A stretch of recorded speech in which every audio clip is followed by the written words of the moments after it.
For the first time, President Biden himself is explaining the decision to shoot down 4 flying objects this month. The president spoke after repeated demands from Republicans for more information. Ed O'Keefe is at the White House. Ed, good morning. Good morning, Nate. President Biden says the intelligence community has determined that those 3 objects probably weren't a threat just for research or weather monitoring. But after the shootdowns, he's now asking for new protocols to help distinguish between unmanned objects that are a threat and those that aren't. I gave the order to take down these 3 objects. President Biden telling the public Thursday what he knows and still doesn't know about the objects that were up there and ordered shot down. Nothing right now suggests they were related to China's spy balloon program. The unknown objects may not have ties to China, but officials say that large balloon that traveled across the U.S. before being shot down off South Carolina's coast definitely did. They just shot it. And the president says he plans to bring it up with China's leader. I expect to be speaking with President Xi.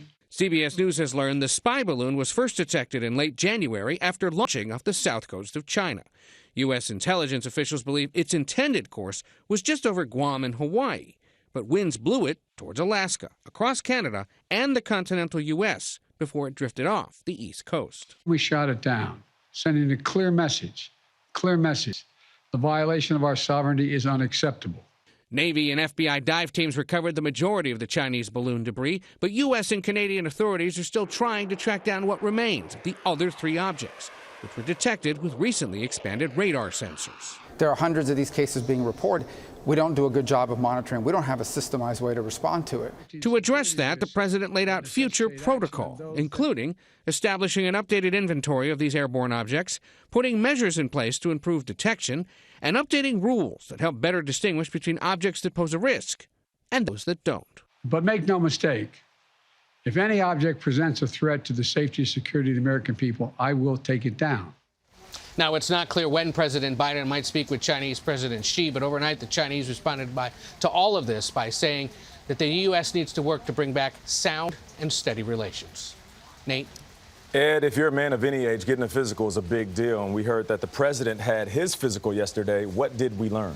He sure did. Big deal for any guy, but in this case it's important, of course, because he is the oldest U.S. president ever, and he's made clear that his health is a factor in whether or not he'll mount a re-election campaign. In this case, the physicians at Walter Reed Medical Center say that he is in good shape, remains a healthy and vigorous 80-year-old fit to serve. They point out, of course, that he had COVID last year, but has no symptoms of long COVID. He also had a lesion removed from his chest that's being sent for a biopsy. Nate? All right. Healthy and vigorous is how I would describe you, and handsome, by the way. Well, thank Ed, you. Thank you You too, Nate.